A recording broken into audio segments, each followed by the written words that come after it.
talk about the PSLF program, the Public Service Loan Forgiveness Program. And I want to start off by showing some statistics.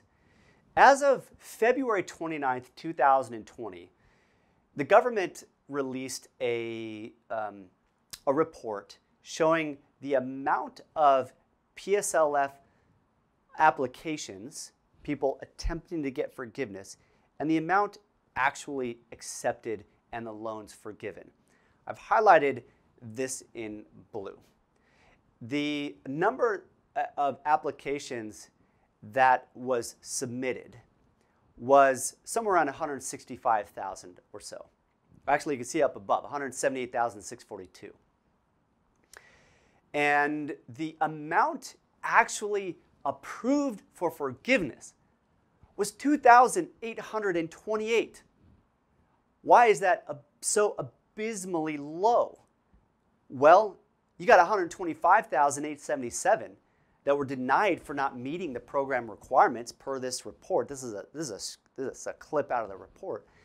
And you had 37,599 that were denied for missing information. And here's what I've noticed as I've worked with people who are attempting to get PSLF, is they have assumed that because they're working for a clinic or an Indian reservation or another government facility or a nonprofit somewhere else, that they are automatically going to get their student loan forgiven after 10 years. Obviously, as you can see by the numbers, that is not the case. Why? Well, here's why. People think that you simply enroll. That at the end of the 10 years, you sort of enroll, or you enroll and you enroll automatically by working for a company. Here's what it is. You don't actually enroll in the PSLF program. You have to qualify for the PSLF program. And qualification requires three things. They are, number one, you have to be working in the right job. That's a government or most nonprofit organizations, and working at least 30 hours a week. So you qualify by one, having the right job. Number two, you have to have the right loan. And that is going to be a direct loan. Can't be a FEL loan, can't be a private loan, can't be a Perkins loan. This has to be a direct loan. And it can be an IBR, it can be a pay, it can be a repay. It's totally okay. And in addition to being the right loan, well, really that's number three. So I'm already jumping into number three. Number two is that it's just a direct loan from the government. Number three is that it's the right payment plan, which can be your standard 10-year repayment plan if you come out of school and just take the default, or if you move into an income-driven repayment plan, the pay, IBR, and repay, then those all qualify for it as well.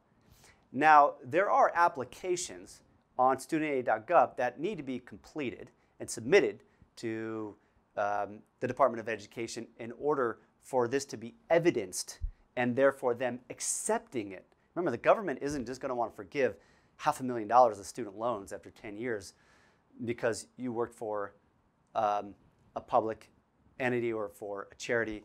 They will, and the current administration, as of 2020, Trump administration is trying to do away with the PSLF completely because student loans, which are at $1.6 trillion of debt right now, are creating this sort of tidal wave out on the horizon coming toward us over the next 15, 20, 25 years.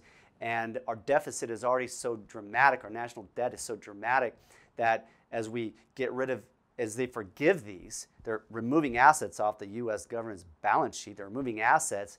What happens to the government's economic condition? It just gets worse. And so the government, I think, we're going to see a lot of changes around, I think, the PSLF. We're going to see a lot of changes around the IDRs, possibly a consolidated one that maybe isn't so generous on the debt discharge. Anyways, I'm off topic a little bit. But it's important that if you are going for the PSLF program and that you make sure you actually confirm that your payments are receiving an affirmation from the government that they satisfy the PSLF requirements. Here's a few important things to note. Number one is that with every employer, you have to certify. You must certify every time, and if you change, you need to certify with the new employer. Don't take that for granted. You got to fill out the form and let your student loan servicer know that. Number two is you should log into the studentaid.gov site to determine the number of payments that qualify. And they call it the PSLF cumulative match months. And I showed that in our walkthrough of studentaid.gov.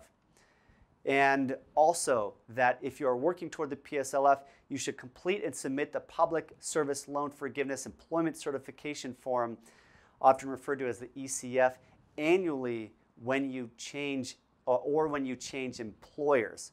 So that dovetails into the first one above as well. Now, I had mentioned that you have to be using the, I believe it's the Fed Loan Servicing Loan Servicer of those 9 servicers, which is the one that's specifically set up to handle loans being processed to receive forgiveness through the PSLF program.